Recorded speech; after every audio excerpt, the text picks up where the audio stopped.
ಮಂಗಳೂರು ಹೊರವಲಯದಲ್ಲಿ ಮಳೆ ಆರ್ಭಟಕ್ಕೆ ಸಾಕಷ್ಟು ಅವಾಂತರ ಆಗಿದೆ. ಕೇವಲ ಬೆಂಗಳೂರು ಅಷ್ಟೇ ಅಲ್ಲ, ರಾಜ್ಯದ ಆಲ್ಮೋಸ್ಟ್ ಆಲ್ ಎಲ್ಲಾ ಜಿಲ್ಲೆಗಳಲ್ಲೂ ಪೂರ್ವ ಮುಂಗಾರು ಮಳೆಯಾಗ್ತಾ ಇದೆ. ಭಾರಿ ಮಳೆಗೆ ಬಜ್ಪೆ ಬಳಿಯ ಅದ್ಯಪಾಡಿಯಲ್ಲಿ ಭೂಕುಸಿತ ಆಗಿದೆ. ಅದ್ಯಪಾಡಿಯ ಸಂಕೇಶದಲ್ಲಿ ಗುಡ್ಡ ಕುಸಿತದಿಂದ ಮನೆಗೆ ಹಾನಿಯಾಗಿದೆ. ಮಂಗಳೂರು ವಿಮಾನ ನಿಲ್ದಾಣ ಕೆಳಭಾಗದ ಅದ್ಯಪಾಡಿ ಪ್ರದೇಶ, ಗುಡ್ಡದ ಕೆಳಭಾಗದಲ್ಲಿನ ಉಮಾನಾಥ್ ಅನ್ನೋರಿಗೆ ಸೇರಿದ ಮನೆಗೆ ಹಾನಿಯಾಗಿದೆ.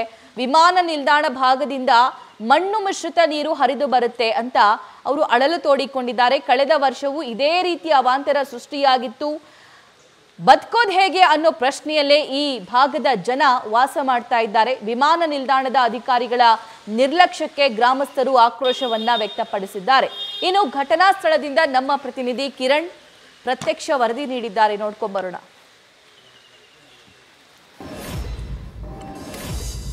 ಮುಂಗಾರು ಮಳೆ ಆರಂಭವಾಗುವುದಕ್ಕೂ ಮೊದಲೇ ವಾಯುಭಾರ ಕುಸಿತದಿಂದ ಕರಾವಳಿಯಲ್ಲಿ ಮಳೆ ಆರಂಭವಾಗಿದೆ.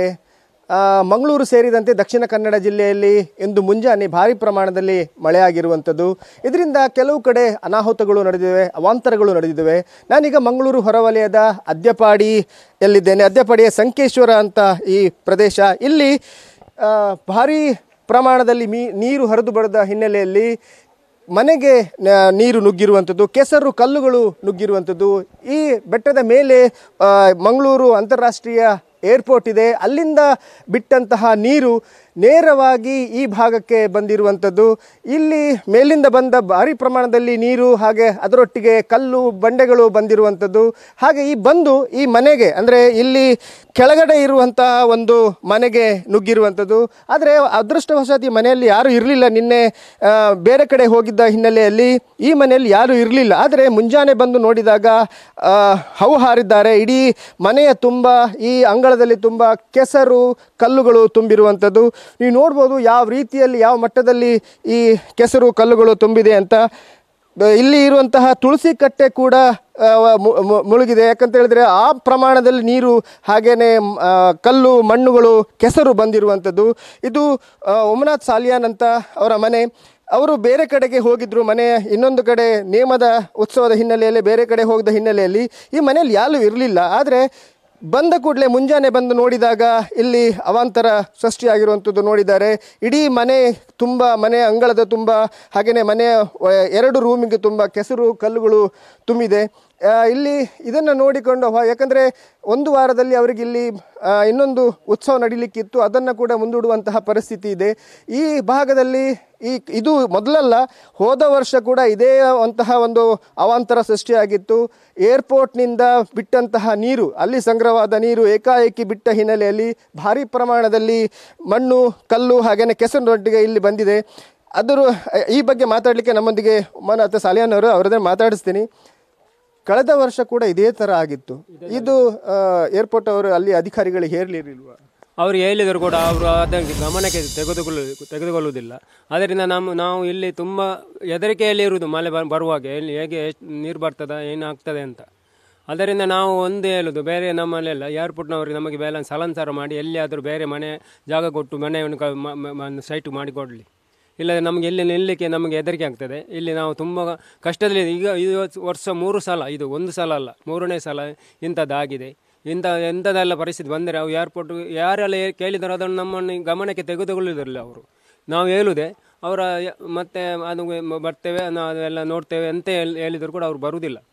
ಈಗ ನಿನ್ನೆ ನೀವು ಇರಲಿಲ್ಲ, ಆದರೆ ಮುಂಜಾನೆ ಬಂದು ನೋಡಿದಾಗ ಯಾವ ರೀತಿ ಮುಂಜಾನೆ ಅಂದರೆ ನಮಗೆ ಇಲ್ಲಿ ಫೋನ್ ಮಾಡಿ ಹೇಳಿದರು, ನಿಮ್ಮ ಮನೆಗೆಲ್ಲ ಹಾನಿಯಾಗಿದೆ, ನೀವು ಆದಷ್ಟು ಬೇಗ ಮನೆಗೆ ಬನ್ನಿ ಅಂತ. ಆದ್ದರಿಂದ ನಾವು ಬಂದು ನೋಡುವಾಗ ಎಲ್ಲ ಇದಾಗಿ ಹೋಗಿದೆ. ನಮಗೇನು ಮಾಡಲಿಕ್ಕೆ ಆಗುವುದಿಲ್ಲ. ವರ್ಷ ಪ್ರತಿ ಆಗಿದ್ರೆ ಇದು ಒಂದಲ್ಲ, ಇದು 3 ಸಲ ಇದು ಒಂದು ವರ್ಷದಲ್ಲಿ. ಆದ್ದರಿಂದ ನಮಗೆ ತುಂಬ ಸಮಸ್ಯೆ ಉಂಟು ಮನೆಯಲ್ಲಿ. ಅದಕ್ಕೆ ಈಗ ಈ ಕಡೆಯಲ್ಲಿ ಬಂದರೆ ಆಯಿತು, ಮನೆಗೆ ಆ ಕಡೆ ಬಂದರೆ ಎಲ್ಲ ಮನೆ ಎದ್ದು ಎಲ್ಲ ಬೀಳ್ಬೋದು. ಅದರಿಂದ ನಮಗೆ ಏನಾದರೂ ಅವರು ನಮಗೆ ವ್ಯವಸ್ಥೆ ಮಾಡಿಕೊಡಲಿ. ಬೇರೆ ಕಡೆಯಲ್ಲಿ ಬೇಕಾದರೆ ಸ್ಥಳಾಂತರ ಮಾಡಿ ಅಲ್ಲಿ ಬೇಕಾದರೆ ನಮಗೆ ಮನೆ ಕಟ್ಟಿಕೊಡು ನಾವು ಆಗ್ತದೆ. ಅಲ್ಲ, ಈಗ ಜೋರು ಮಳೆ ಬಂದರೆ, ಭಾರಿ ಮಳೆ ಬಂದರೆ ರಾತ್ರಿ ಕೂಡ ಇಲ್ಲಿ ಭಯದ ವಾತಾವರಣ ಇದೆ. ಯಾಕೆ ಯಾವಾಗ ನೀರು ಬಿಡ್ತಾರೆ ಅಂತ ಗೊತ್ತಿಲ್ಲ. ಅವ್ರು ಯಾವಾಗ ಬಿಡ್ತಾರೆ ನಮಗೆ ಗೊತ್ತಾಗೋದಿಲ್ಲ. ಯಾವಾಗ ನೀರು ಬಿಡ್ತಾರೆ, ಎಲ್ಲಿ ಯಾವ ಕಡೆ ಬಿಡ್ತಾರೆ ಅಂತ ಗೊತ್ತಿಲ್ಲ. ಇದು ಒಂದೇ ಕಡೆ ಇಲ್ಲ, ಒಂದೊಂದು ಕಡೆಯಲ್ಲಿ ಬೇರೆ ಬೇರೆ ಕಡೆ ಬಿಟ್ಟು ಇಂಥ ತುಂಬ ಅನಾಹುತ ತುಂಬ ಸಲ ಆಗಿದೆ. ಆದರೆ ಅವರು ಅದನ್ನು ಗಮನದಲ್ಲಿ ತೆಗೊಳ್ಬೇಕಲ್ಲ, ಅವ್ರು ಗಮನಕ್ಕೆ ತೆಗೆದುಕೊಳ್ಳುವುದಿಲ್ಲ. ಇದರಿಂದ ನಮಗೆ ತುಂಬ ಹೆದರಿಕೆ ಆಗ್ತದೆ. ಮನೆಯಲ್ಲಿ ರಾತ್ರಿ ಒಂದೊಂದು ಕಡೆ ನಾನು ಇರುವುದಿಲ್ಲ, ನಮ್ಮ ಹೆಂಡತಿ ಮಕ್ಕಳು ಮಾತ್ರ ಇರುವುದು. ಆಗ ತುಂಬ ನಮಗೆ ಸಮಸ್ಯೆ ಆಗ್ತದೆ. ಅದರಿಂದ ಏನಾದರೂ ಅವಕ್ಕೆ ವ್ಯವಸ್ಥೆಯನ್ನು ಮಾಡಿ ಕೊಡಲಿ ಅವರು. ಇದು ಉಮನಾಥ್ ಸಾಲೇನ್ ಅವರ ಮಾತು. ಒಂದು ಪ್ರತಿ ವರ್ಷ ಇದು ಆಗುತ್ತೆ, ವರ್ಷಕ್ಕೆ ಕೆಲವು ಸಲ 3 ಸಲ ಈ ರೀತಿಯ ಅವಾಂತರಗಳು ನಡೆದಿರುವುದು. ಕಳೆದ ವರ್ಷ ಕೂಡ ಈ ರೀತಿಯ ಅವಾಂತರ ನಡೆದಿತ್ತು. ಭಾರಿ ಪ್ರಮಾಣದಲ್ಲಿ ನೀರಿನೊಂದಿಗೆ ಕೆಸರು ಕಲ್ಲುಗಳು ಹರಿದು ಬಂದಿದ್ದು, ಈ ಮನೆ ಕೂಡ ಡ್ಯಾಮೇಜ್ ಆಗಿತ್ತು. ಆದರೆ ಈ ವರ್ಷ ಮತ್ತೆ ಅದೇ ಒಂದು ಸಮಸ್ಯೆ ಏರ್ಪಟ್ಟಂಥದ್ದು. ಯಾಕಂತ ಹೇಳಿದ್ರೆ ಏರ್ಪೋರ್ಟಲ್ಲಿ ಅಲ್ಲಿ ಸಂಗ್ರಹವಾದ ನೀರನ್ನು ಒಂದೊಂದು ಕಡೆಗೆ ಅಂದರೆ 5-6 ಕಡೆ ಗೇಟ್ ವಾಲ್ಗಳನ್ನು ಓಪನ್ ಮಾಡಿ ಬಿಡ್ತಾರೆ. ಅದರ ನಂತರ ಈ ಕೆಳಗಡೆ ಇರುವಂತಹ ಅಂದರೆ ಇಳಿಜಾರು ಪ್ರದೇಶದಲ್ಲಿರುವಂಥ ಮನೆಗಳಿಗೆ ನುಗ್ಗುತ್ತೆ, ಮತ್ತು ತೋಟಗಳಿಗೆ ನುಗ್ಗುತ್ತೆ. ಇದರಿಂದ ಸಮಸ್ಯೆಗಳು ತುಂಬ ಇದೆ. ಇದನ್ನು ಅಲ್ಲಿ ಅಧಿಕಾರಿಗಳಿಗೆ ತಿಳಿಸಿದ್ರು ಕೂಡ ಈವರೆಗೂ ಅದರ ಬಗ್ಗೆ ಗಮನ ಹರಿಸಿಲ್ಲ. ಇಲ್ಲಿಯ ಪಂಚಾಯತಿಗಾಗಲಿ ಹಾಗಾದರೆ ಶಾಸಕರಿಗೂ ತಿಳಿಸಿ ಅವರು ಕೂಡ ಗಮನ ಹರಿಸಿಲ್ಲ ಅನ್ನೋದು ಆರೋಪ. ಒಂದು, ಇಲ್ಲಿಂದ ನಮ್ಮನ್ನು ಶಿಫ್ಟ್ ಮಾಡಿ, ಯಾಕಂದರೆ ಕತ್ತಲು ರಾತ್ರಿ ಆಗ್ತಿದ್ದಂತೆ ಮಳೆ ಬಂದರೆ ನೀರು ಅಲ್ಲಿಂದ ಅವರು ರಿಲೀಸ್ ಮಾಡಿದರೆ ಈ ಮನೆಗೆ ನುಗ್ಗುತ್ತೆ, ಭಯದ ವಾತಾವರಣ ಇದೆ, ಮಲಗಲಿಕ್ಕೂ ಆಗಲ್ಲ ಅನ್ನೋ ಒಂದು ತಮ್ಮ ಅಳಲನ್ನು ತೋಡ್ಕೊಂಡಿದ್ದಾರೆ. ನ್ಯೂಸ್ ಫಸ್ಟ್ ನಿರ್ಭೀತಿಯಿಂದ ನಿಮ್ಮ ಪರವಾಗಿ.